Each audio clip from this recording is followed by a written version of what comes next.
turkey neck pretty. All right, let's do this. Well, I wish I could say that my interest in you was purely professional. You're trying to get under my cape, Doctor? A girl can't live by psychoses alone. It's the car, right? Chicks love the car.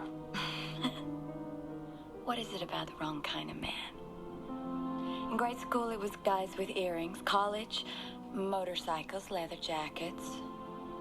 Now, black rubber. Try fireman, less to take off. I don't mind the work. Pity I can't see behind the mask. We all wear masks. My life's an open book. You read? I don't blend in at a family picnic. Oh, we could give it a try. I'll bring the wine. You bring your scarred psyche. Direct, aren't you? You like strong women. I've done my homework. Or do I need skin-tight vinyl and a whip? Woohoo! Yeah! We are back, ladies and gentlemen. We're back. We've got a very special episode coming to you today. My name is Pete. And I'm Scott. And these are the movies that made us gay. Yay! Yay! Hey, we did it again. We did it again. That was a good one. That was a really Best good one. yet. That was a very in-sync intro.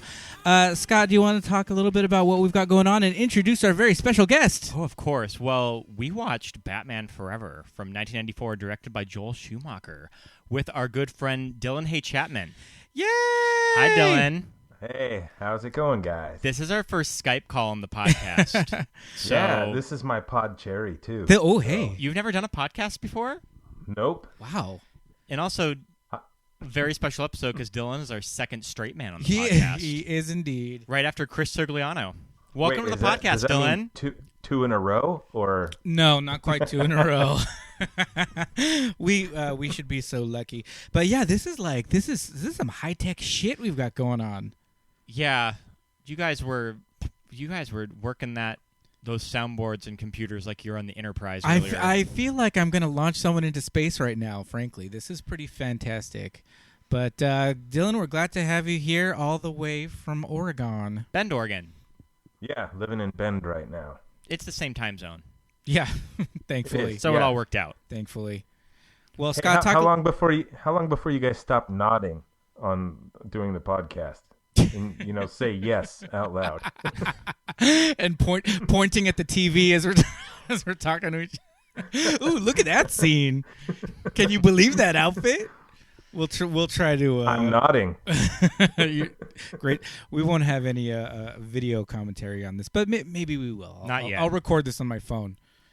So, Scott, what do you got? Oh man, we watched Batman Forever from 1994 like I said earlier. This is a movie that I watched the shit out of this movie. Yes. I have kind of a soft spot for the Joel Schumacher movies. I know they're really fucking stupid, but kind of looking back on them, I find them super charming and endearing. Yeah. In a very stupid way. In that Hollywood blockbusters are not made like this anymore. No. And I think it's definitely a movie from 1994 or from like 1995. Yeah. And we're so used to the Marvel style of filmmaking that this at one time was the shit. In 1995, this was the biggest movie my 9-year-old brain had ever seen. Yeah. And a little background on Batman. On Batman. A little background on Batman. So Background. the background. Background. So yeah, a lot of this movie can be faulted to Batman Returns. Because Batman Returns was a movie that was received very hot and cold with people. Sure. It opened big and then it dropped. So it didn't make a lot of money for Warner Brothers. I know that families at the time weren't very happy with it. Well, I liked it. So they felt like they had to put the series in a new direction Sure. from it. So with Tim Burton signed on as the producer this time because he did not direct it, they got Joel Schumacher. And Joel Schumacher, big director from the 80s, he did The Lost Boys for Warner Brothers, he did Flatliners for Columbia, and he had just made The Client. I've been working on my Joel Schumacher impression. since we watched some special features yesterday. Can we have a little of it? It's me, Joel Schumacher. I really don't have anything. Joel Sorry. Schumacher, also a little I built that up. A little note, Joel Schumacher's commentaries are very charming for his movies. Yeah. If you ever get a hold of his commentary for Batman Forever or Batman, Robin, or Lost Boys, he's filled with all sorts of fun little details about it.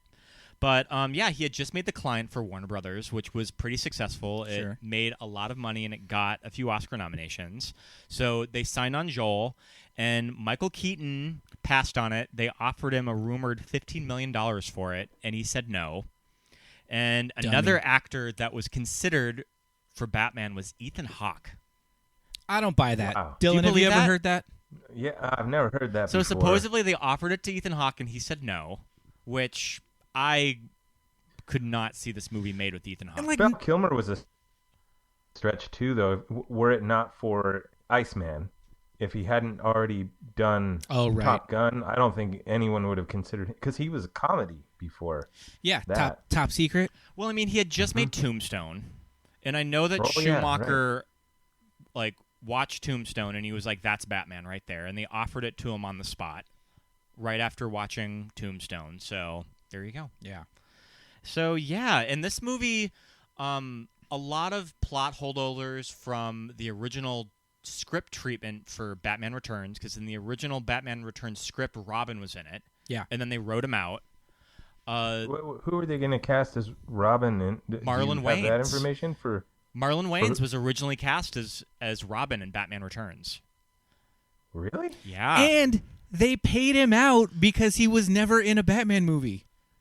Oh wow. Yeah. Pay or play or something. Yeah, it was pay or play, and he got like $200,000 or something at like 17 to be Robin, and it never happened. He told the story on Fallon, I think, and he said he just he was like 17 and he just blew it all. Oh yeah. He just like got like his $200,000 and was just like, gone. And you know who else they wrote out of Batman, because they introduced in the first Tim Burton movie for Harvey Dent was Billy D. Billy D. Yeah. Mm-hmm. And they wrote him out of Batman Returns, and that character eventually became Max Schreck, played by Christopher Walken. And then they wrote him back in. Right. And the Nicole Kidman casting was interesting for the girl of the movie, because they had originally signed on Rene Russo when Michael Keaton was sort of attached. And then when Michael Keaton dropped out, they dropped Rene Russo. Other actresses to have read for Dr. Chase Meridian were Robin Wright, Jean Triplehorn, and Linda Hamilton. Okay. So this would have been Linda Hamilton hot off a Terminator. Yeah, but I feel like Linda Hamilton would have matched Michael Keaton more than Val Kilmer. Yep. And so once they went younger with Val Kilmer, they had to dump that old bag Rene Russo. Yeah, right. I guess that She Warner was- just thought she read too old. Okay, all right, And makes sense. Joel Schumacher said he That's always shady. had Nicole Kidman in mind to play her, and he really had to fight for her because the studio didn't want her. He claims that they didn't think she was sexy enough. Our Nick? Nick? Our I Nick have not sexy enough? I have a little clip we'll get to later when we talk about Nicole Kidman and that voice that she's given in this movie. It took her a while to come to settle on the Chase Meridian voice and those vocal tones. And her very first scene in the movie, she's got some of her Australian accent Hey, coming Batman. through. Hey, look, there's Batman. There he Crikey. is. It's Batman. It's Batman. Look at Two-Face. Everything's a question. All right, go on, Scott. So go on. the idea when they revamped Batman was to make it more fun and colorful. Mhm. And what better of a director to really camp this shit up than Joel Schumacher? Right. And also, a little background on Joel Schumacher. He started out as a window decorator at, I think, Macy's in New York. So he came from Mannequin, the movie Mannequin style. He Wow. started out dressing windows. So and that's then, the life story of Joel Schumacher. and then is he the went movie into Mannequin. commercial directing and then found his way into movies. Wow. So yeah, and then we got Batman Forever. This bag of crazy. Sure. So the DC universe is basically in the hands of a window dresser and a hairdresser with Superman. Right. Yeah. Mm-hmm. Good old John Peters. John And Peter. that was when it was good, and it was good. I'm not trying to make fun of it. Oh, I'm no, saying yeah. It was fucking awesome. Yeah. Back then. Well, And now Now it's in the hands of Snyder. Go ahead. Well, it's still super up in the air who exactly Batman belongs to. Yeah. Because they're sort of True. rebooting it again. Yeah. With Matt Well, Reeves. Yeah. But yeah. I'm all for Pattinson, by the way. Sure. He has the jawline. He has a good strong jawline. I'm into it. And he's a good actor. Mm-hmm. And he's a perfect Bruce Wayne. He'll be Yeah. a perfect Batman. Yeah. And they're going for that Batman detective route, too. Batman's a scientist. Batman's a scientist. So, yeah. I mean, I was also thinking last night when we were watching it, had production design like this ever really been done in a movie before? Had really, like, the American public ever seen anything like this when it came Well, out? I'm gonna take myself back to 1995, all the way back to 95. Dylan, you were in college at the time. Yeah. You were in grad school. I was getting my PhD. Yeah.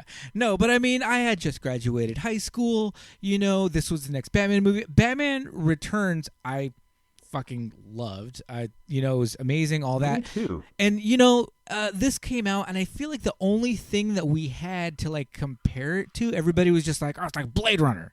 It's just got those Blade Runner visuals, which, I mean, you watch it now, it's nothing like Blade Runner. But I guess maybe in 95 that was our reference that we had that visually. I'm going to throw one at you back to 1990, Dick Tracy. Sure. Oh, my So God. Yeah. just for, like, Yeah. kind of really trying to replicate a comic strip Yeah. and Well, the color and everything, but also miserably.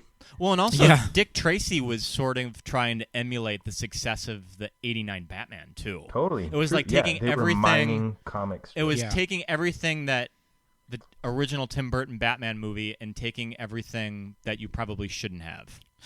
Yeah, I always forget. it. I always forget about Dick Tracy, but then anytime it's on, or like I'll see it on demand or something, and I'm gonna watch Dick Tracy. I remember why I forgot about it. It's just not that watchable. I feel like at least the Schumacher Batmans they're watchable because they're just so crazy. I feel like Warren Beatty had a good vision, but maybe he just wasn't ready as a director because that story just was boring. I think you're right, and also I don't want to slag Madonna, but she is sort of an unknown.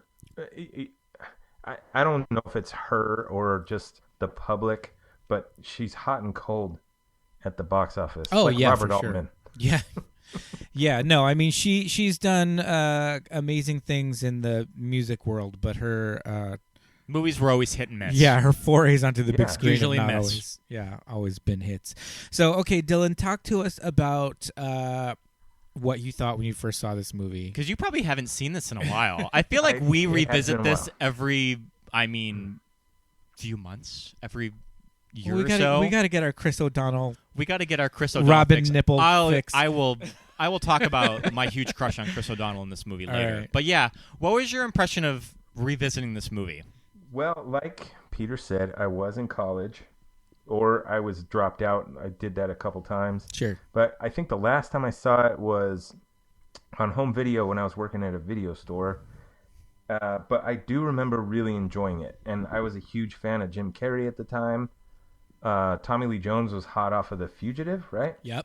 So, and I'll get back to him on this. But going back to it, I remember it being huge, awesome. It just seemed to take a while to get off the ground this time.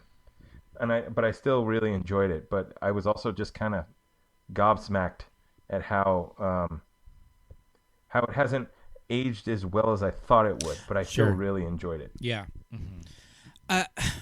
It's crazy watching Nicole Kidman's performance. All of their performances, I think. Val Kilmer's delivery is so odd to me. Val Kilmer kind of seems bored in this movie, too. It's a agree. performance that he's kind of sleepwalking through. Well, even the clip that you ran at the top. Yeah. It's line, pause. Yeah. Line, pause. Line. And then like really run on dialogue. But all these big pause, like the edit could have been snappier. Yeah, for sure. But yeah, his delivery is bad.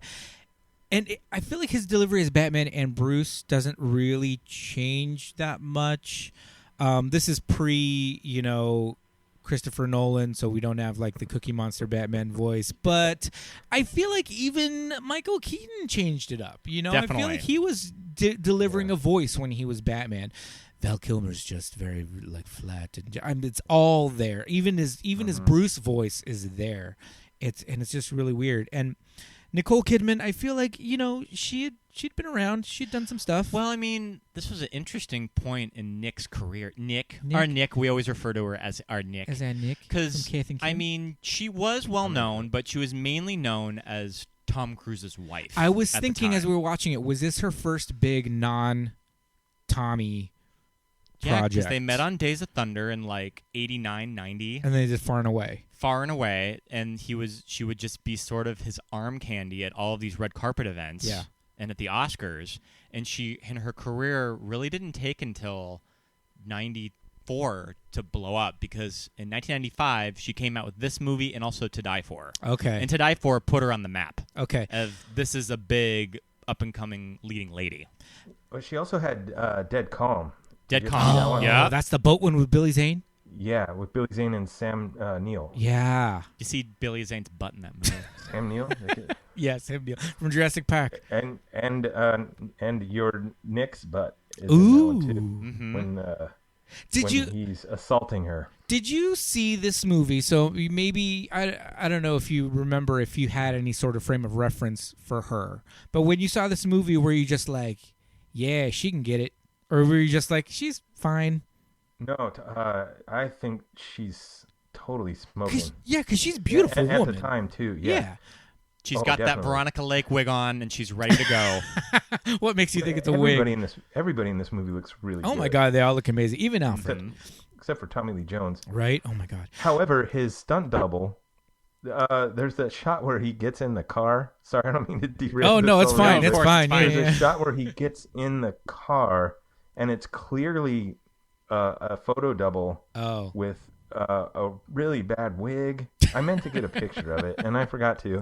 That's cool. But that guy looked great. I was thinking that most of Tommy Lee Jones's stuff, if it's not obviously him in a shot, like a medium shot or a close-up, it's probably the double. I think you're right. Same with Chris O'Donnell. When we were watching his gymkhana, like gymnastics fight in the alley where he beat up En Vogue, that was not Chris O'Donnell at all.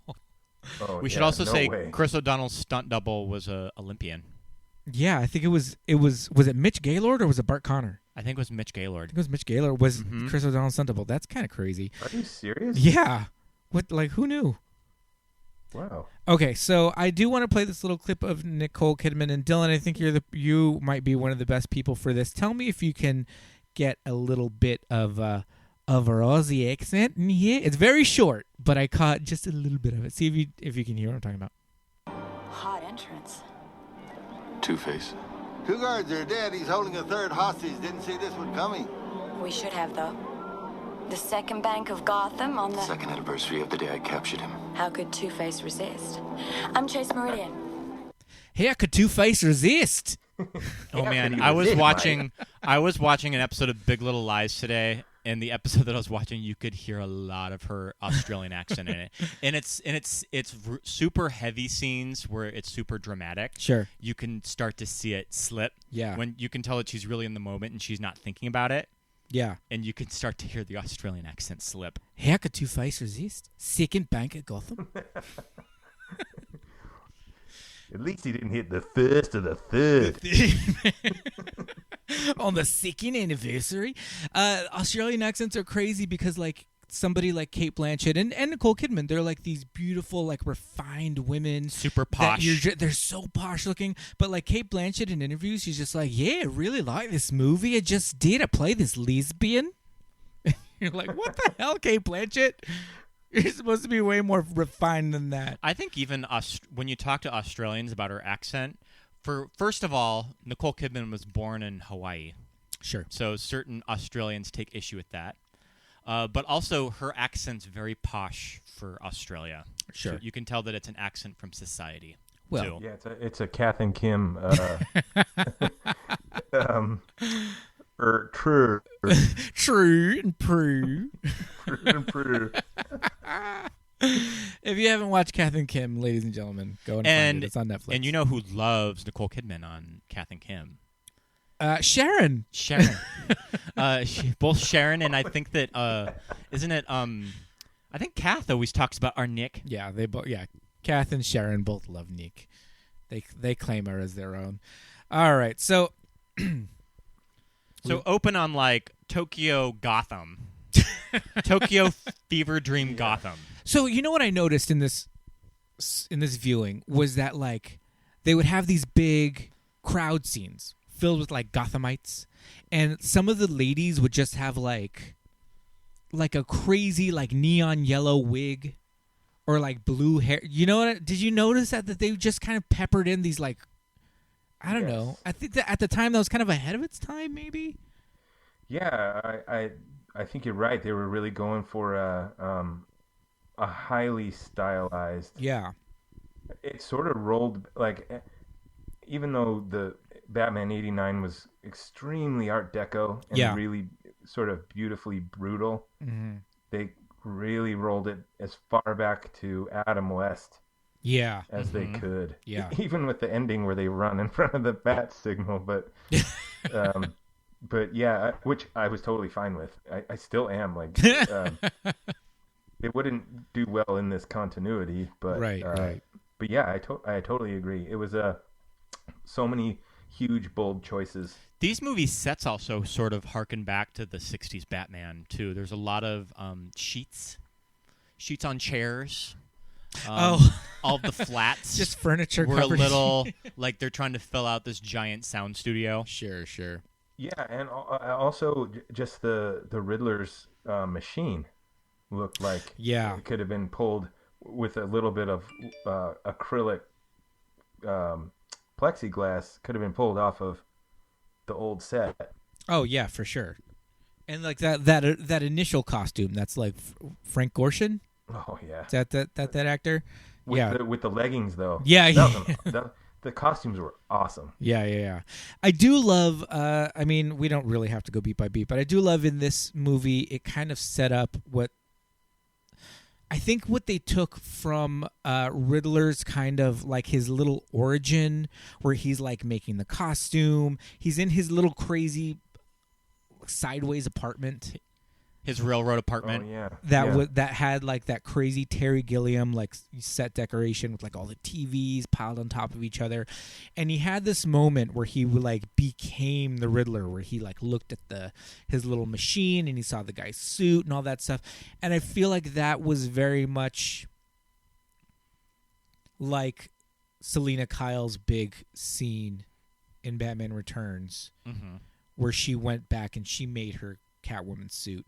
And then when we finally get to Batman and Robin and Poison Ivy has her scene, and who's the other? And Mr. Free. Oh my god. Yeah, it's like they kind of saw what they could do with a villain becoming their persona and just kind of kept one-upping themselves.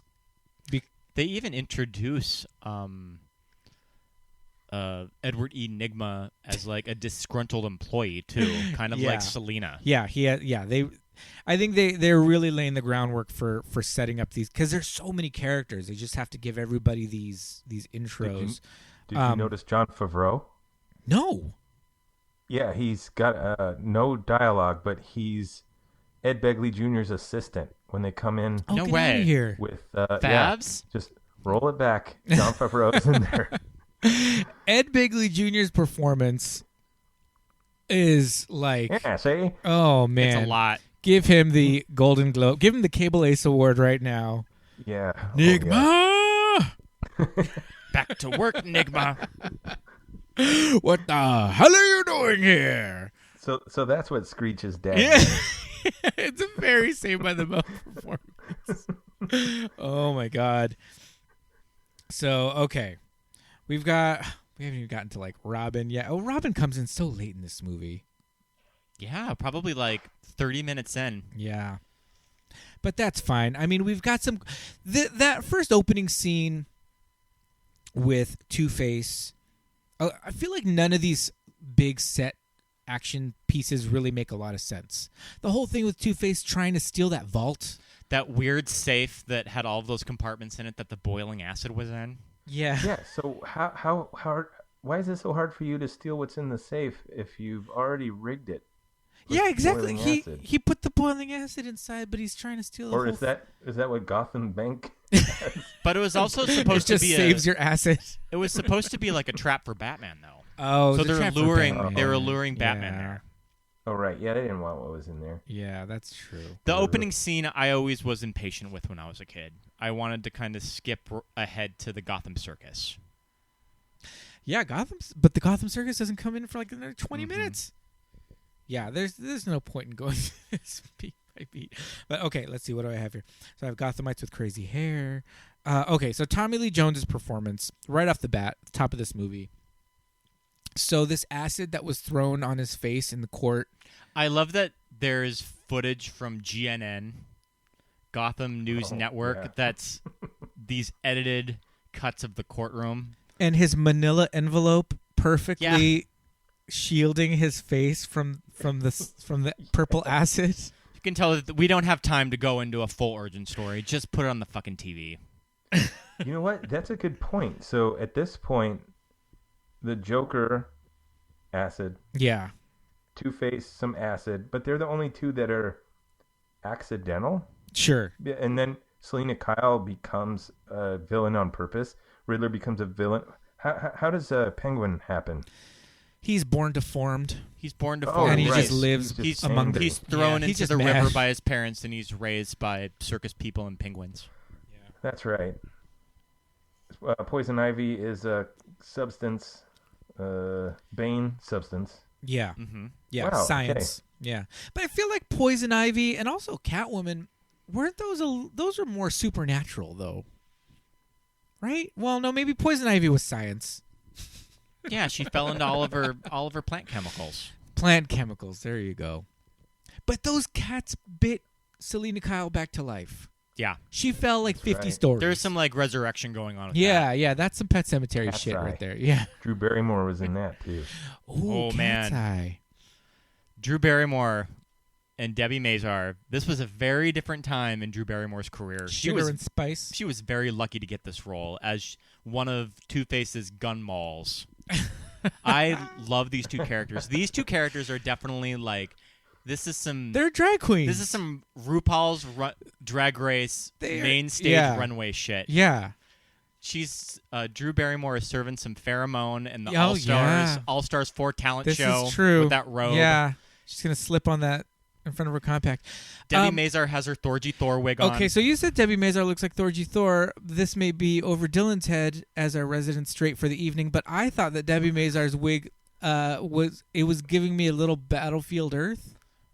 Oh, definitely. Oh, yeah. She was a little John Travolta in Battlefield Earth, that huge like bouffant. That was a scene I was very obsessed with as a kid, that the whole layer is cut in half and you get all of the white stuff and then the light, like the white pretty girly stuff next to just like punk rock Yeah. and Are metal. they allowed to switch sides?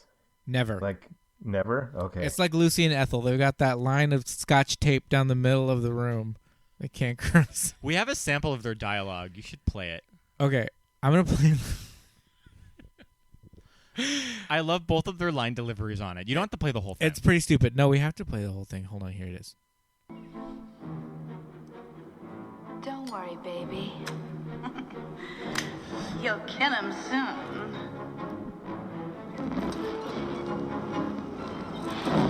Besides, I made your favorite tonight. Sparkling champagne and yummy poached salmon with little itty-bitty quail eggs and a that Drew voice. creamy, dreamy lemon souffle. No, I made your favorite. A charred heart of black boar, a side of raw donkey meat, What? and a sterno and grain alcohol. Straight up, baby! Perfect. Ladies, you spoilers. We're of two minds about what to eat first. Did she say raw donkey meat? yeah. I Charred heard donkey that. meat? What? Yeah. I like to think that Madonna called up Debbie after this movie and was like, "Good job, really knocked that role out of the park. You really made the most of your screen time." That'd be Donkey Tartar, wouldn't it? Yeah, there you go. Sorry, I'm in the weeds on that, but yeah, I heard that. But is that like punk rock? Like she said, like a black boar's heart. Yeah. What? I mean, I guess his it's like red meat. His like mutant side is less punk rock and more like Toxic Avenger, right? Yeah, I don't know. I think Tommy Lee Jones though he's got sometimes he's doing like split personality, like he'll be kind of quiet and then get kind of crazy, and that's very much taken from the cartoon show. And he always refers to himself as we, but then sometimes he's just crazy. His performance is a little too scattered for me. You can tell that he's a little out of his element, especially in scenes with Jim. Well, it's because he just fucking hated Jim Carrey so damn much. So supposedly these two didn't get along on set. I think that Jim Carrey was a bit much for Tommy Lee Jones at times. Probably. And Tommy Lee Jones was barely anything. Like, he just seemed like he didn't know what to do about it. So yeah, he was playing. He looked it up in Webster's villain and went for it. Yeah, definitely. I feel like, and at the time we could go home and at 2:30 in the afternoon watch an episode of the animated series and get these characters done like so much better, right? It's true. Mm-hmm. I feel like God, who was Two-Face? Oh, Richard Mall. Bull from Night Court was Two-Face on the animated series. How about that? Oh, I didn't know that. And he gave a more nuanced performance than Oscar winner Tommy Lee Jones. Definitely. Spooky. And also, I take it that a lot of Jim's stuff was probably ad-libbed, and Tommy Lee Jones does not strike me as an improv sort of actor. No, not at all.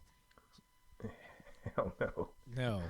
I like there was some but we watched a little bit of the behind the scenes and Val Kilmer's just like, yeah, I would sit with Tommy and he's got a ranch and I've got a ranch. We would talk cattle. What?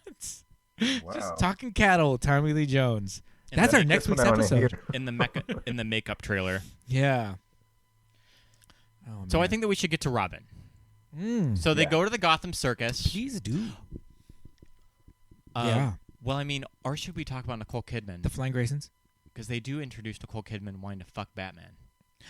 Oh, man. We should probably go into that first before we go. Dude, Chase Meridian is DTF. She's down to fuck. And I think it's interesting that normally whenever you see the girl in these type of movies, males are always pursuing them. Sure. They're kind of the object.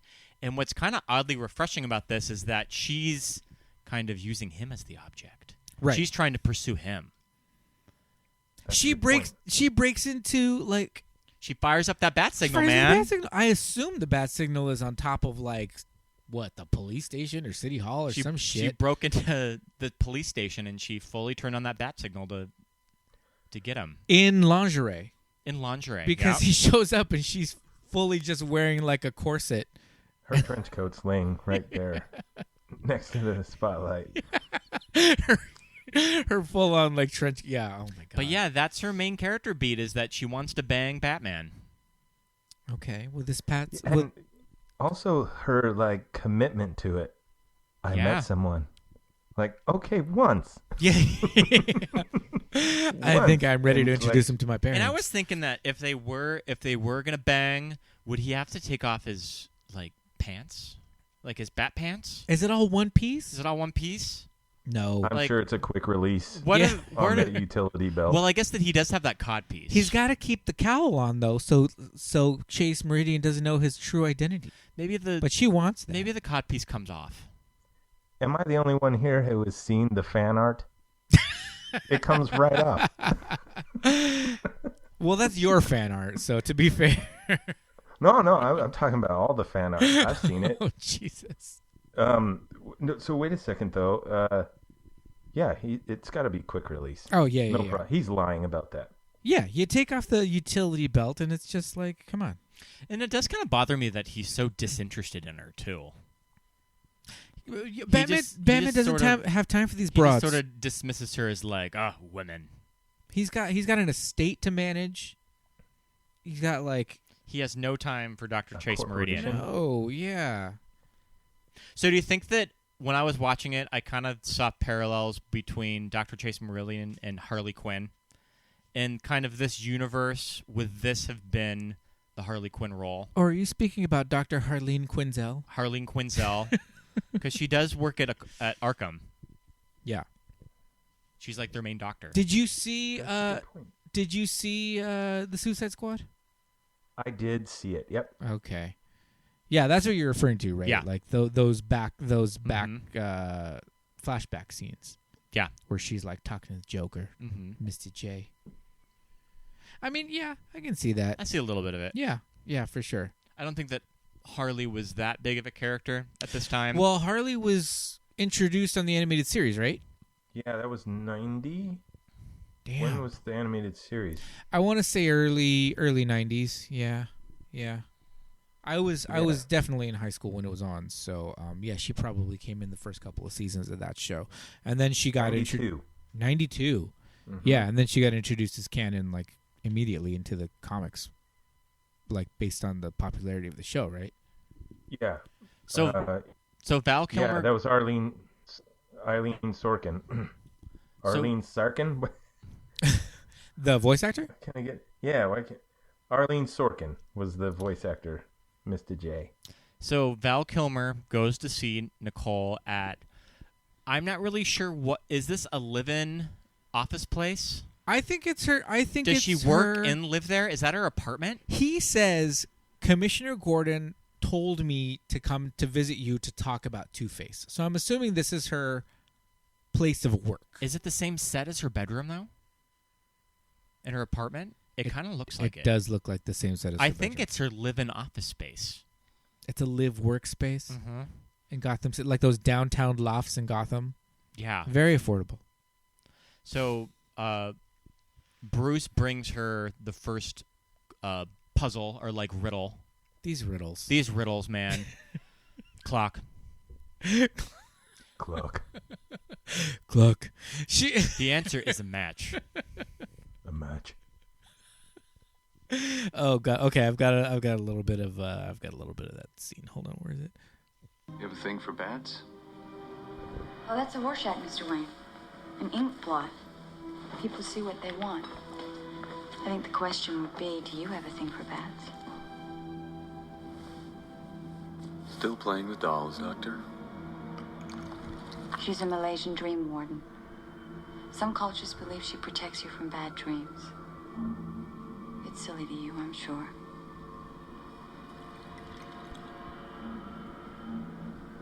You look so sad. Do you need one? Me? No. Why would I? You're not exactly what you seem, are you, Bruce Wayne? What is it you really came here for? Yikes. Time's up. Do you have a thing for bats? I think that's a piece of writing that the screenwriter Akiva Goldsman was really proud of.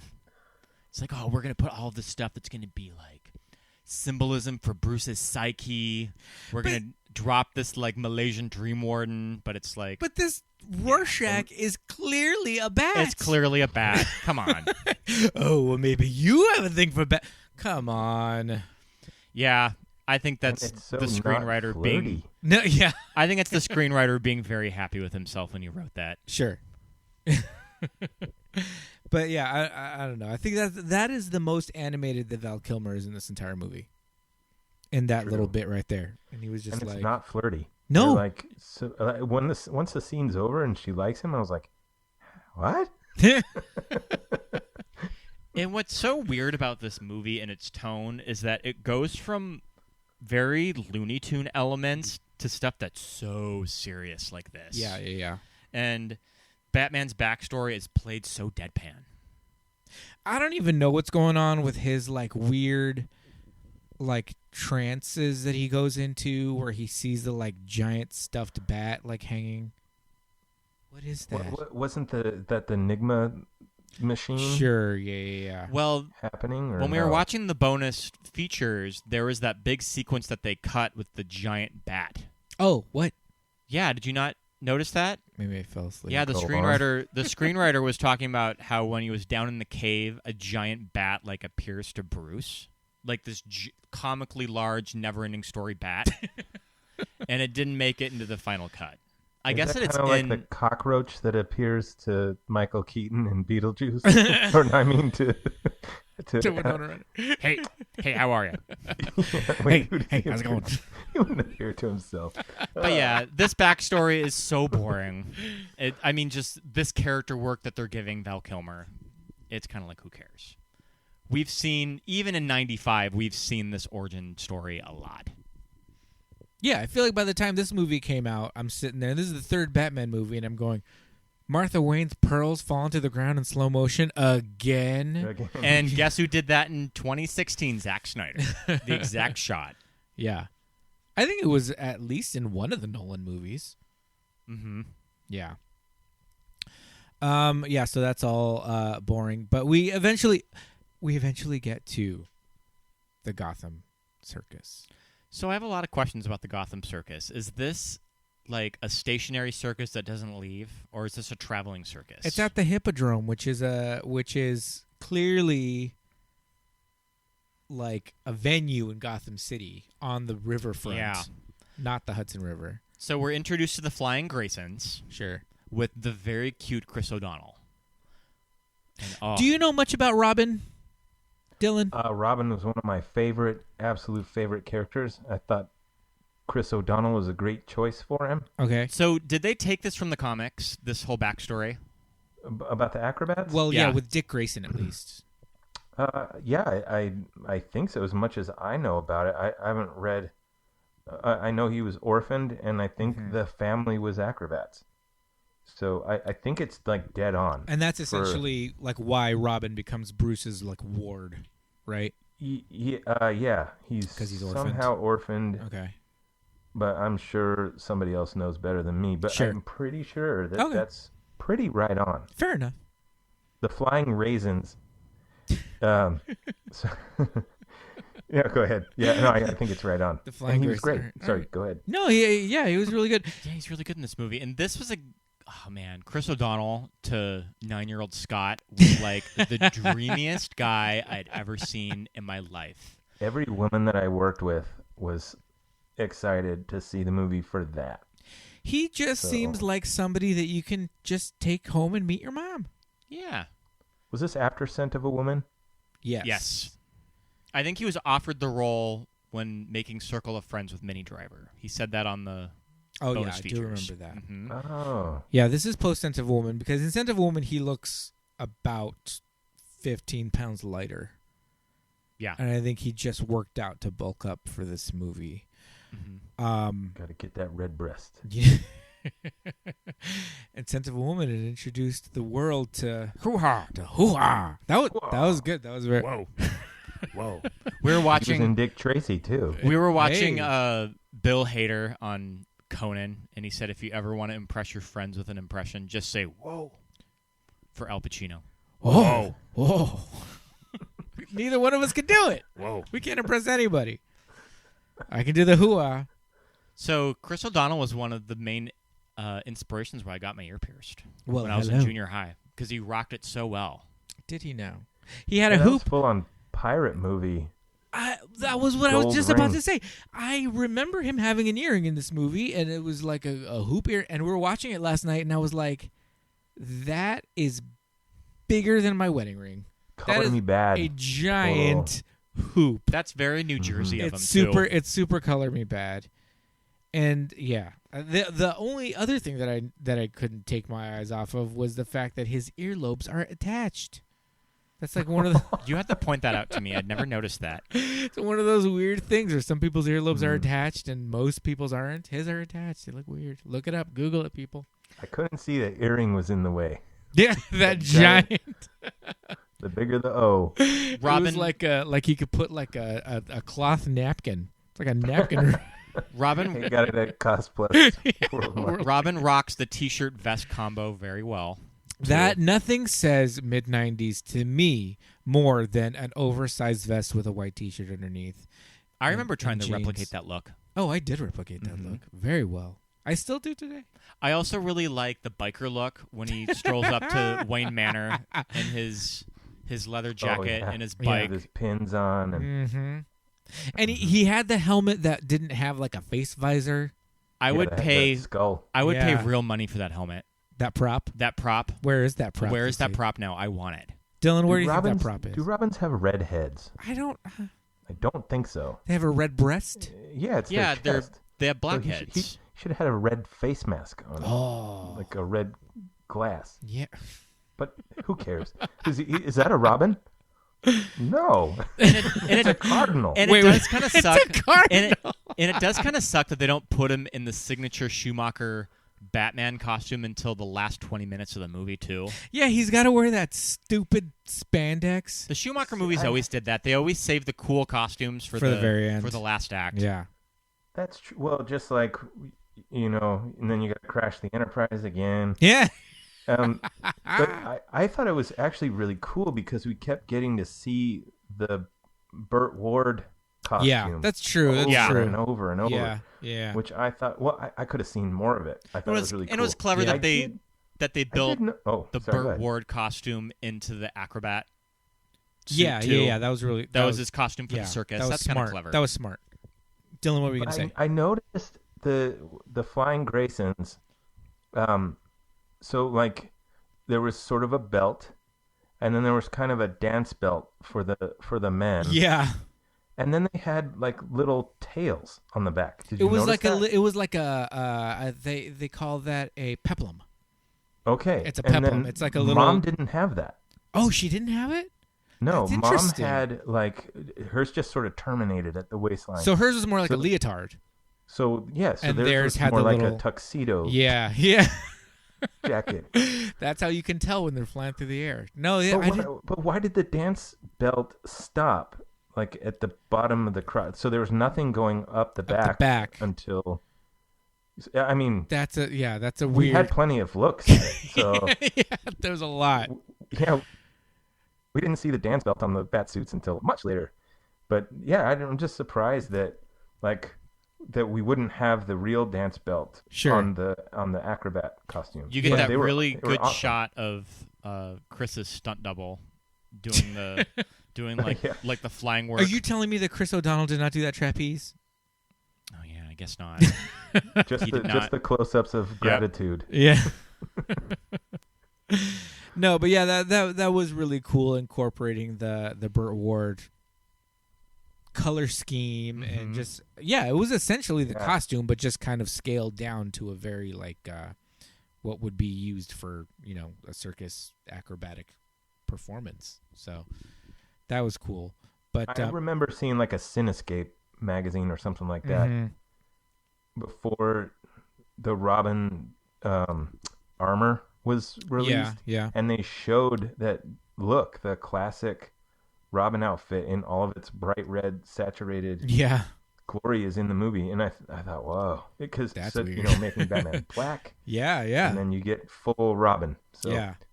I could go on and on. I'm a huge Robin fan, and I was stoked to see him in a movie. That's cool, man. I mean, you don't really get a lot of Robin love from Batman fandom. I have a friend, my friend Gabe. One of his best friends, Tommy, is super into Robin, and he has a Robin tattoo. He does, yeah. Tommy's got a Robin tattoo, and because Gabe's got a lot of Batman stuff. But yeah, that's refreshing, and Scott and I liked Robin for different reasons. Yeah, but, he has that 90s haircut. And it's got the Caesar cut. He's got the Caesar, and it was the time before white people started to get fades. Yeah, too. You couldn't give Chris O'Donnell a fade in 95. He had that short hair, but it's not a fade. I feel now like Robin would have this high and tight haircut. Oh yeah, it would be a fuckboy haircut now. He'd fully have like a high and tight like fuckboy haircut, look like Macklemore. But in 95 it was one clip, maybe like a 3 on the buzzer all the way around. I was going to say that. It was like a self buzz. Yeah, like he did it himself, like in the sink, in the bathroom sink. That's what we all did. We all did that. It was like we all thought we were Billy Joe Armstrong and like fucking Keanu in Speed. That's right. Oh, yeah. That is Keanu's haircut in Speed. That was very inspiring to me. Everybody. They cut all of Keanu's hair. All of his luxurious hair. Yeah. Yeah. I did the damn same thing. I remember the first time I buzzed my hair with like a 3 or a 2. My friend Ray did it. We were in the bathroom at his dad's house, and he shaved my clipped it all gone, all one length. And I was like, I thought I was like ready to be like Ad Rock. I was like, all right, just Ad Rock, man, let's fucking do it. Shaves it off, and I was like, what? How do I look? He's like, you look like Keanu in Speed. And I was like, fucking yes. I was like, yeah. I was so excited.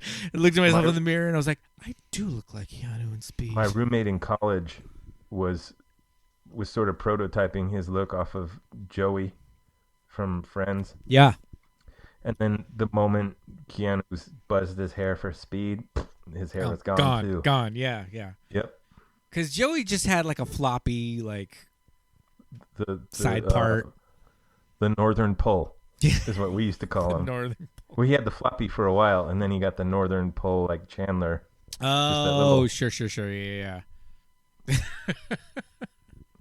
And he was dressed like the cover of Rage Against the Machine.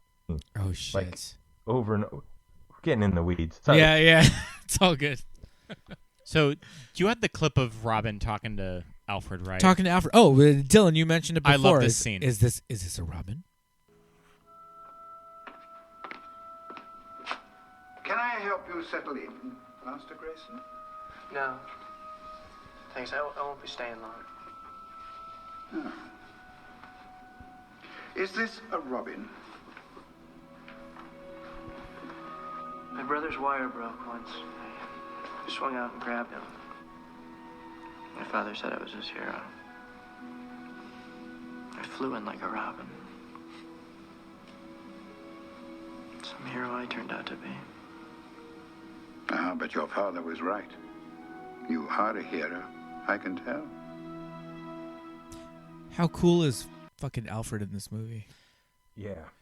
I'm really glad that they kept him on. I love that whenever you hear any of the actors and directors talk about Michael Goth, they have nothing but just fanboy things to say about him. Yeah. Like Tim Burton, Joel Schumacher. And that's all Tim Burton bringing him in, you know? Like both of those directors just fucking love him.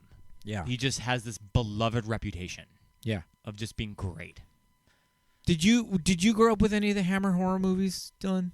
I didn't. No. Yeah. I was kind of aware of them when my Star Wars fandom got really involved. When there was nothing, so you started exploring Corvette Summer. Yeah. And then I saw, oh look, Peter Cushing was in a bunch of movies. Yeah. And then I didn't get that far. Yeah. Because then Timothy Zahn's books came out. So right. Oh, then you forgot about it. Yeah. I had to go. I got Star Wars back. So yeah. Forgot about it. But not super familiar with it. I knew Peter Cushing from Top Secret with Val Kilmer. Oh yeah. He owns the bookstore with the magnifying glass. That's right. I love that. That scene is amazing. Shot backwards, by the way. It's so great. Yeah. Go back and watch Top Secret, everybody. That's still one of my favorites. Oh my god, I love it. Pete loves Top Secret. Scott here doesn't. I think it's fine. I've never seen Real Genius. Is that worth checking out? Yeah. Moran loves Real Genius. Yeah, Moran loves it. It's great. Real Genius is fantastic. Yeah. I was really hoping that Bruce Wayne would bring out some liquid nitrogen quarters for Robin and say, here for the vending machines. And Real Genius has the villain from Bachelor Party with Tom Hanks. Who was the villain in that? He's like the nerdy, tall, blonde guy, and he's got like glasses, and he's trying to like foil like Val Kilmer and all them. In Real Genius. Kent. Yeah, Kent. Yeah. And he's in Bachelor Party. He's the guy that's trying to steal Tawny Katane. I need to see that. Oh yeah, you're right. And he tries to shoot Tom Hanks with a bow and arrow. We'll probably eventually do Bachelor Party because there's a good male stripper scene in it. Oh, there's a great Chippendale scene in Bachelor Party. Ladies and gentlemen, look it up. All right, we're off track, but that doesn't matter. I do want to mention something real quick about Robin the hero. Yeah. That sort of potential gang rape scene. Oh yeah.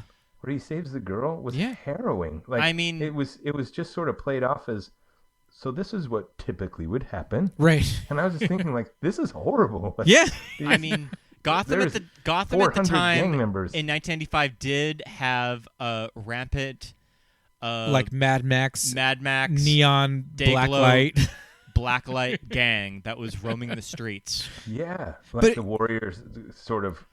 Next generation. It is very Warriors. Yeah, if Robin hadn't stole the Batmobile, that girl would her life would have been forever changed. And who does Robin meet when he pulls up? En Vogue. I want to see a comic book cover of Robin meets En Vogue. That's not Batman. That's Batboy. That's Batboy. What were you gonna say, Dylan? Well, just in the table read or doing the meetings and the drafts. So let's skip ahead to the gang rape scene. Yeah. And everybody was kind of like, yeah, sure. Yeah, this would be, let's run it on TBS. Yeah. On Christmas. Yeah, for sure. And then at the end, after she gets saved from almost being gang raped, she's the one who's like, oh yeah. Thirsty. Hey, you want to you want to kiss for a minute here before I go get the rape kit? Yeah. Ready? She's DT bad boy. Okay. Yeah, seriously, that scene is weird. The blacklight situation in this alley. Does this gang have to set up all the they go to Spencer Gifts, buy all these long blacklights. They're not cheap, this gang is spending a lot of cash. Do you think that all of Gotham's back alleys are like this? No, I think this is their lair. They've gone to Spencer's. They bought all the UV. I was even bulbs. Confused. Is this inside or outside? Oh, it's outside. It feels like it's inside. Oh, I'm sure it's inside. There's only one shot of the sky in this entire movie. Well, I'm pretty sure. See, the way Gotham City is broken down is it's broken down into wards, and not really districts. Sure. And so the city councilman in this ward was really big on blacklights. So. They got them funding, and that's just what happens in this all right ward. But this just kind of goes back to Schumacher's delivering high camp in this movie. But you know what I love about Schumacher's Gotham is the statuary is crazy. He's kind of taken a little bit of that from Tim Burton. Yes, Tim Burton laid the groundwork for big statues. They're all atlases, though. They're all atlases. Yeah, they're all holding shit up. Yeah, they're atlases in Wayne Enterprises. Yep. Later on, even in Batman and Robin, the observatory is an atlas holding an actual observatory up instead of a globe. He's holding an observatory. It's meta. Another atlas. Yeah. Oh, that building's super meta. I always loved it. But yeah, I think there's a lot of interesting shit with the statues. There's interesting stuff with the the neon billboard situation. Yeah. Which I always think just as a modern, or even in 95, just as a person of the 20th century watching this, going what? These neon billboards are crazy. But I feel like in the 20s and 30s, there were actually neon billboards that would seem crazy to us, with modern eyes. But the amount of architecture and shit that went into these crazy advertisements, I think uranium. Yeah. Back then. Yeah. These people were killing themselves installing this shit, right? Giving themselves radiation.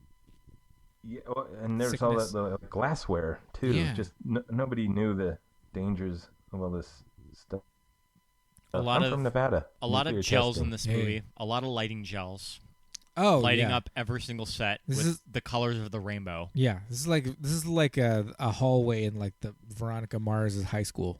Mm-hmm. Gotham City. A lot of gels If you watch Veronica Mars out there in podcast land, you'll get that joke.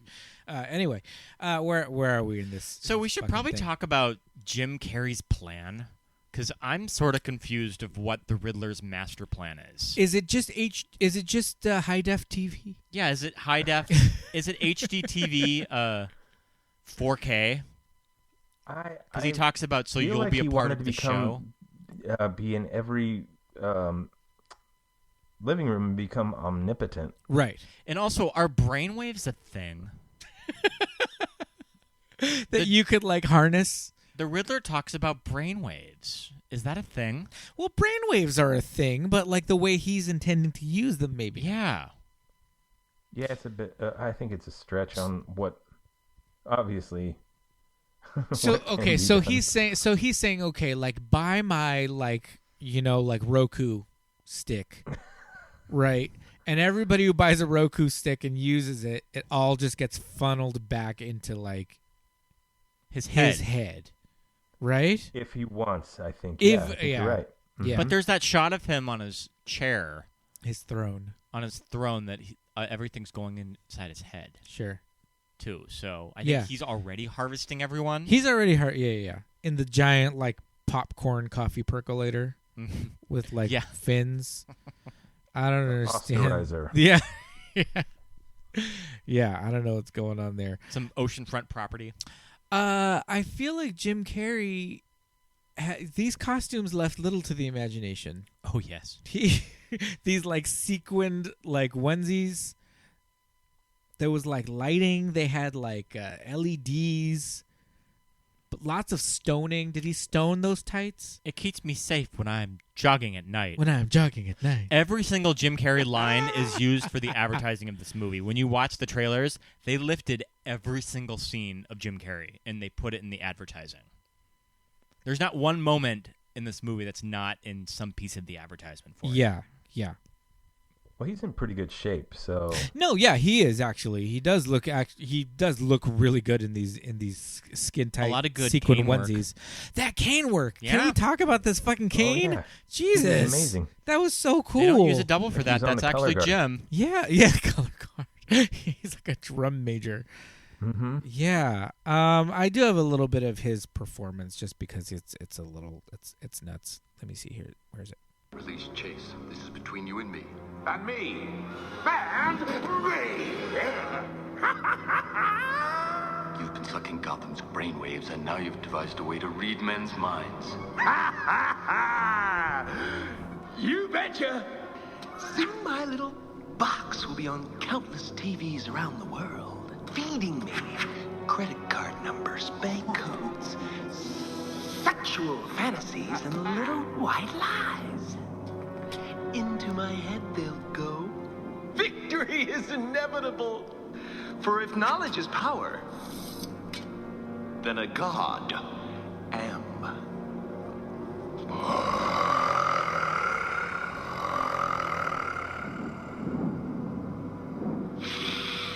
Was that over the top? I can never tell. Yeah. Jim's definitely given free range in this movie. Yeah, I think they just kind of let him just do your thing. This was after The Mask and... because Mask came out in 94. 94. Yeah. It's post-Mask. So he was hot off of Ace Ventura and Mask. Mm-hmm. That's all he had done before this? Well, movies? Well, I mean... Yeah. I mean, Dumb and Dumber. Oh. Dumb and Dumber was a pretty big hit in 94. Yeah, Dumb and Dumber was 94. That's why Tommy Lee Jones hated him. It was Dumb and Dumber. Really? That's when he said to Jim Carrey in a restaurant, I won't stand for your buffoonery. Do you hear that clip? Yeah. Is that real? Yeah, There's a clip. Jim Carrey told Stern that Tommy Lee Jones said, I won't stand for your buffoonery. Wow. What is that? It's like, okay, Tommy Lee Jones, chill the fuck out. Yeah. I know you have your Oscar for your bullshit Oscar for The Fugitive, but you can I don't care. Calm down. I don't care. I didn't kill my wife. Can we talk about the 800-pound nipple in the room. Oh boy. Oh man. Oh, these shots of Batman leaving. So okay, so Just the suits in general. So did Schumacher Alfred put them there, or did Bruce say, Yeah. Alfred? Is Alfred like Alfred. 3D printing all of these suits? Alfred, I need you to go to Rome and scan the statue of David. Take a laser scan of it. Yeah, how is okay? Is Alfred manufacturing these suits? It seems to me like he is. Is Alfred also manufacturing the tube that goes from Wayne Enterprises to Gotham Manor too? Did Alfred make that? That's a hell of a tube. That tube is crazy. There's this shot, and it says it's going 200 miles an hour. But okay. But then he ends up in like Spock's coffin. Yeah, yeah. That was a little callback to the sunglasses case. That was a little callback to the TV show too, because there was a coffin that he would get into on the TV show. Well, it was like going down the fireman pole, but the bat pole. Yeah, the bat pole. There you go. But yeah, these costumes. Okay, so Schumacher likes to say that they're like that these characters are like Greek gods, and there is a whole argument about superheroes and relating them to Greek gods and that kind of a storytelling. So he said, okay, so they're idealized and all of these statues in ancient Greece and Rome are idealized images of men and the people that are in charge and all that. So he wanted to go back to that look, that aesthetic. Yeah, I wasn't against it at the time. I'm just wondering, was it Alfred's call? Yeah. Monster Bruce. Yeah, Alfred's got this thinking. He's got this program, this computer program. Because I don't know otherwise how he would create this. Like realistically in the 90s, what is he doing? Is he like sculpting it? Sculpting, casting. Yeah. How would they even make that? Even in wardrobe too. Yeah, how does that costume? How does that costume even get made in general? Who knows? Is it? Well, I'm assuming that it's in pieces too. Well, yeah, they did life casting and then sculpted it on top of it, right? Cast of the bodies. Is that what you're asking? It's probably it's probably an ab piece, shoulder piece, and pants I see too. mean. Of just how the costume fits in general. Yeah, I don't know. Yeah, it's got to have a lot of hidden zippers and Velcro and stuff. Because that kind of material would kind of like pucker, like it would tear. Like too. on the. They had to have lots of doubles. Yeah, like on the points of like your shoulders and things. Yeah. Yeah, there would be a lot of weird like puckering and pulling and stuff. But I suppose that the thought process when he photographed it was, we really have to show off this costume, and we just have to do it with medium close-ups of every single part of the suit. So in the very, very, very, very first scene of the movie, when Batman's getting ready, you get the gloves, you get the bat symbol on his chest, cape, cowl, all that. At the very end of the movie, when they're going to the Riddler's lair, it's a new suit because the Batcave has been destroyed. So he's got to put a brand new prototype suit on.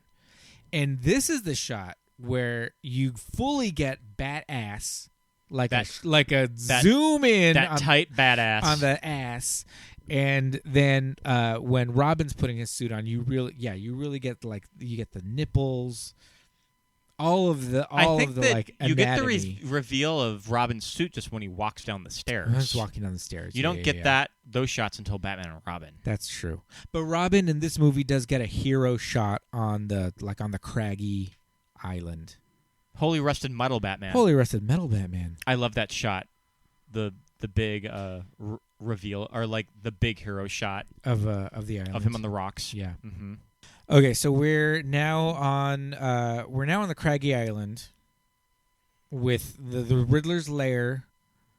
He's kidnapped Chase Meridian. Got her from Gotham Manor. Oh, that's right. They broke I love that. They broke into Wayne Manor. I was trying to think of what is the most Tim Burton-y thing about this movie, and it's one scene of the movie, and it's the kids' Halloween costumes. They're super Tim Burton. They're the only Tim Burton thing about it. Well, I mean, if you really want to get into it, another super Tim Burton thing about this movie is when Chase Meridian is talking to Dr. Burton at Arkham Asylum. Oh. Yeah. And he's got a crazy Tim Burton wig on. Mm-hmm. And I didn't even notice that. Yeah, that actor is Rene Auberjonois. You may remember him from Benson or Star Trek Deep Space Nine. He was Odo.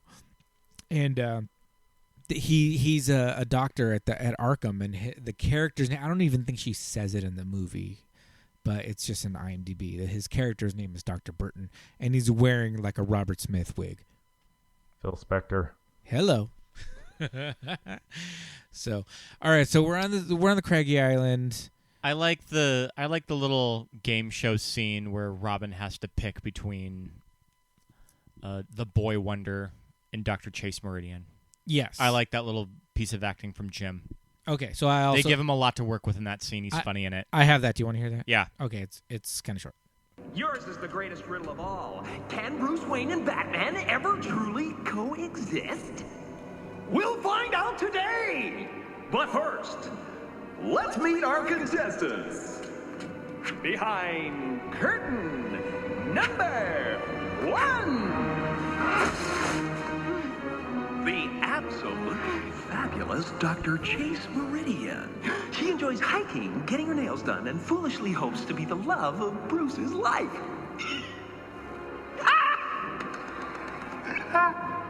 And behind curtain number 2, Batman's one and only partner. This acrobat turned orphan likes Saturday morning cartoons and dreams one day being bare naked with a girl. And below these contestants, my personal favorite, a watery grave. Just one little touch, and 5 seconds later, these 2 day players are gold feet on the rocks below.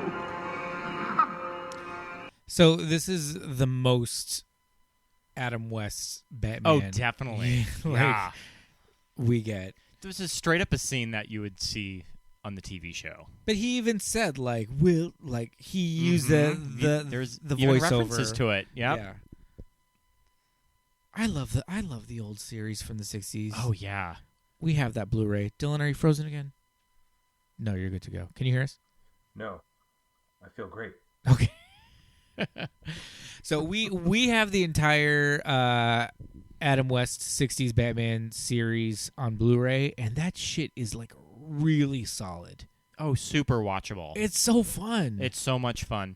I like in season 3 when they introduce Batgirl. All the Batgirl stuff is great. Yeah.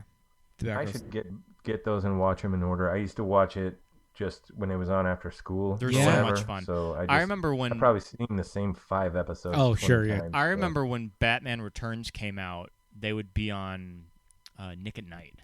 Yeah. Here, okay, so growing up in LA, they were not really shown that much, but when Batman Returns came out, they were back in heavy rotation. Mm-hmm. And they were on TV that's when I grew up on the them. time. And so I started watching that and was just like obsessed. They were so cool. We got Bay Area TV where I lived. So KTVU, I think they had Batman.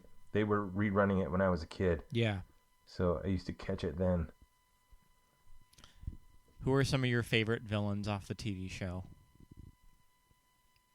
Oh, boy. Well, obviously the Riddler was great, but I always loved Burgess Meredith. Yeah, because Burgess I knew Meredith him from is Rocky. great. Oh, yeah. So as a kid, yeah, just recognizing him for that. And then I remember Eartha Kitt much more than I remember the Julie Newmar Catwoman. Yep. Yeah. I think I prefer Julie Newmar over Eartha Kitt, but that's a tough one. That's a tough one. That's a tough one, though. Yeah. I think gun to my head, I would probably say Julie Newmar. Although Lee Merriweather is really good in the movie. Though. She's in in that crazy movie. Oh, yeah. That's right. We own the movie. It's good. I do, yeah. I bought that movie. And that movie has, like, they did kind of... It has all the villains. Mm-hmm. It's got, like... They're all in it. But it has Lee Merriweather because they couldn't get either one of the two. I like the beginning of the movie starts out with a disclaimer of y'all need to chill the fuck out. This is supposed to be silly. That's true. If you watch the Batman the movie, it's literally called Batman the Movie. And it's a theatrical feature-length movie of the Batman TV series from the 60s, and it's got a disclaimer at the beginning. And I feel like old-timey movies would have that. Do you remember, like, old movies having, like, a dedication? The Wizard of Oz would start out with, like, a quote and a dedication. Yeah, so did Gone with the Wind, and this one had it too. But all right, so what do we have left of this movie? I mean, there's fucking, like, the Joker's master plan. You mean the Riddler? The Riddler's master plan. He's gonna steal everyone's brainwaves. Batman throws, like, something and shatters his machine. So he's the thing is he's got the two of them tied up. He's got Chase and he's got Robin, but they're gonna fall to their death, and Batman has to choose which one he's gonna save. But he ultimately saves them both, and Robin becomes his like and ruins the machine. So he does 3 tasks. That's true. Yeah. He destroys the popcorn maker. Does them all at once. Yeah. He saves Chase and he saves Robin. And Robin, I mean, at this point, Robin's got the cool, like, armor suit, like this, like, I don't even know what that material is, PVC. And a very big mask. The mask is huge. I think that mask is only huge. Gripe that I have. It's way too big. Mm-hmm. I agree. I don't know if I'm just more used to Batman and Robin because it's a lot more sleek in that movie. But yeah, he came out and I was like, why is that mask covering his entire face? It's too big. What do they use in these movies to glue those masks on? I feel like that would be super uncomfortable. I would just sweat right through it. Yeah. Yeah, I think it's a lot of face paint and then sort of an outer rim. Yeah, because there's the eye black that, like... Yeah. Because there's that shot. Do you remember, Dylan, in Batman Returns when he rips the cowl off? No makeup. And there's no eye black. Yeah. Yeah. I think we're supposed to... Forget about it. Yeah. Don't Batman had white just... Yeah. Lenses? Yeah. I don't know. Little Orphan Annie. Yeah, exactly. Yeah, and then Robin the same. So they were trying to get that silhouette of the eye as simple as possible. Yeah. But yeah, the the no makeup on the cowl rip off was because there's the split second before he rips it off. And you see it with no makeup, and it's disconcerting. So yeah, I think part of it is it just looks weird to not have anything. I think the effect is best when Riddler is throwing his little bombs. Yeah. And he does the last one, and Jim Carrey crouches down and he closes his eyes during the explosion. And the way it's lit is all you see is the mask and empty black. Oh, You see his green mask and then empty black, and it looks really cool. And I don't know if at first I couldn't tell if it was just the lighting, but his eyes are closed and it looks really, really awesome. Visually, this movie was totally profound at the time. Yeah, for me. It was nominated for Academy Award for Best Cinematography. Oh wow! Yeah. I'm gonna go back and get a shot of that shot that you just mentioned. I'll put that on the Instagram. We'll post that on the gram. Yeah, we'll get it on the gram. So everything wraps up nicely. The Joker is thrown into, or I keep saying the Joker. The Riddler gets thrown into Arkham Asylum. Get that last little beat with Two-Face dies. Two-Face straight up dies. Him and Chase. Yeah. So Dylan, as a Batman fan, as somebody in your late teens, early 20s, you're watching these movies. Yes, to this day, you're watching these movies, it looks really cool at the time. To us in '95, this looks really great. That had never been done before. Yeah, in a major Hollywood movie. So what are your thoughts on something like on things like the suit, on the nipples, on the high camp, quality, the high camp of this movie, and the clear, Joel Schumacher is an out gay movie director, and is it something that you even notice, or talk to us a little bit about that? I think it's I don't think it was. What's the word I'm looking for? I don't think they tried to mask it at all. Yeah. I think it was very much over the top. I think it was hard to sustain at the time. So like with Batman and Robin coming next and having to sort of up that. Yeah. You either have to, because it's already like dialed all the way up for this. So everyone has to really be on board in order to continue. And I think that was probably why people were kind of fatigued with that. Yeah. But because it was so sort of out of realism, whereas Batman 89 was kind of as real as you could get. Mm-hmm. And then by the time you get to whatever it is Mr. Freeze is wearing. Yeah. Batman Robin, that's a movie for a whole different podcast episode. Exactly. Mm-hmm. And so the intermediate stage of this one, I thought, I remember all the marketing stuff too. Like, I think it was Taco Bell that got, the cups and stuff like that. So there was color everywhere instead of it being so monochromatic like it was before. And I was on board. I remember just really thinking that it was that it wasn't a bad turn. Yeah. For the franchise. It was something, it felt very new. Yeah, and also, I also don't think that, as much as they're sort of silly, I think Joel Schumacher was totally the right choice. Oh, absolutely. Even though it didn't, like, maybe the cinema going public didn't totally feel that way.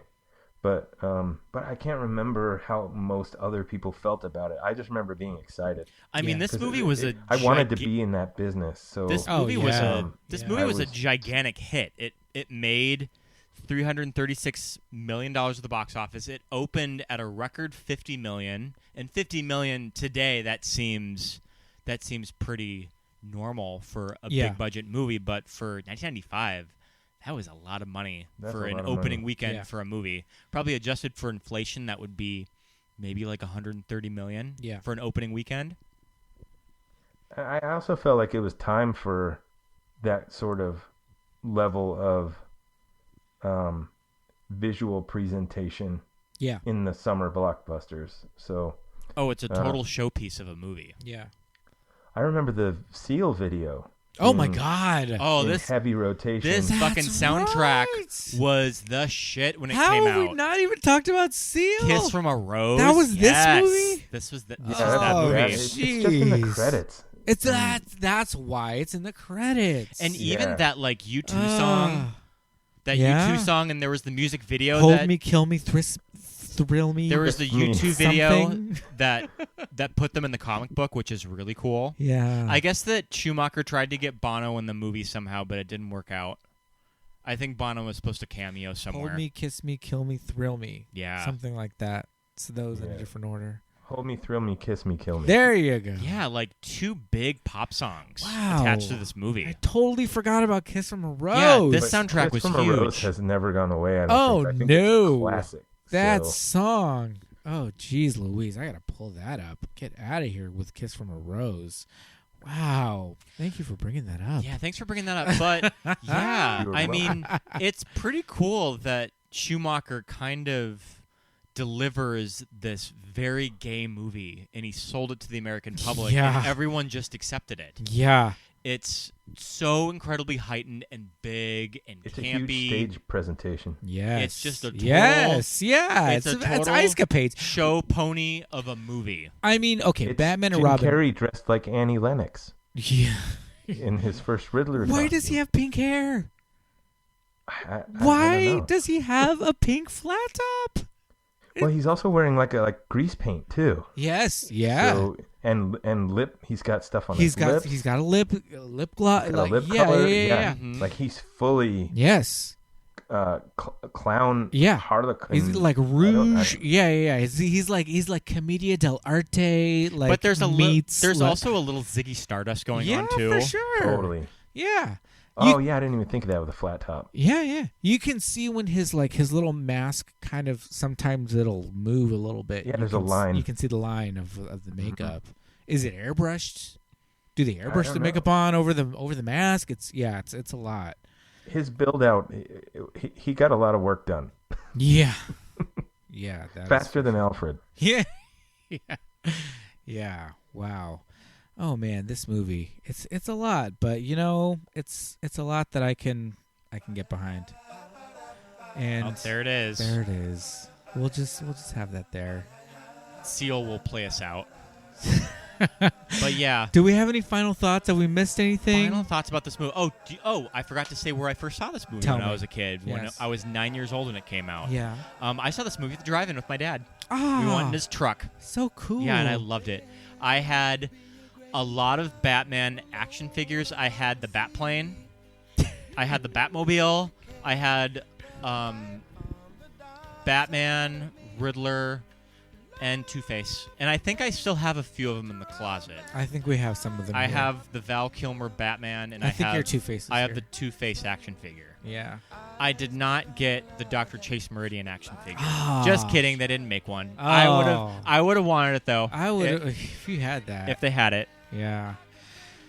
Wow. Dylan, any final thoughts? Did we lose you? Well, we'll keep talking with our final thoughts while Dylan catches up via the magic of the internet. Scott, talk a little bit more about your toys. Did you get them from I think they just came Burger from King? I think they just came from Target. Oh. And I believe it was McDonald's that had the mugs. Because I had the Two-Face mug, the Batman mug, and the Riddler mug. Okay. And I always liked the Riddler mug because I could put my green Kool-Aid in it. That's amazing. And it looked really cool. Oh. Okay, so Dylan, do you have any final thoughts about this movie? No, I was glad to see it again. No, I do not. No, yes. My final thoughts. It was awesome. It was a slow start. Yeah. It was edited kind of weird. Yeah. But if you want to see something edited weird, look up the original trailer for this movie. Oh yeah, this trailer's is not terrible. how they cut trailers these days. Look it up. No. It is weird. No, the trailer's terrible. It has no flow to it. They're just inserting scenes, and it doesn't quite. We're just so used to polished movie trailers. There's no there's no weird underlying audio track. Anyway, go on. Yeah, I thought it was fantastic. It was a huge spectacle, and it was really sort of overt. Isn't really the word I'm looking for. Like sure. There's nothing hidden about it. Like there was sort of the superhero buddies, and it was told, I think, really well, and I think they were really generous too, especially with the Robin character. I don't really know what I don't even know what to add to that. I just thought it was... This movie is definitely waving its pride flag. It is like out and proud, and it is. Yeah, I think in 2019 we can really look back at this and see that Joel Schumacher put a lot of thought into. I think that's one of my biggest gripes with. The newer Batman movies, like Dawn of Justice and Justice League, and also a little bit of the Nolan movies, is that they just take themselves so goddamn seriously. Sure. This is a movie about Batman. Y'all need to chill out. Yeah. This is a movie about a superhero. Yeah. I wish that this movie, for me, I had friends that were gay that I didn't know were gay at the time. Yeah. And I wish that society was in a different spot for this movie at the time when it came out for me.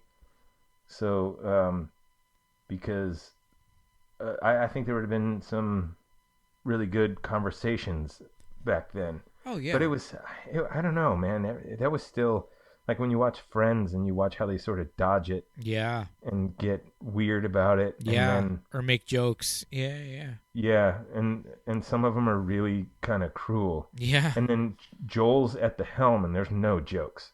There's there's no room for that. It's just complete, it's just done really, really well. Yeah, totally. It's all just normalized, and it's all just like there for. That's the word. Yeah.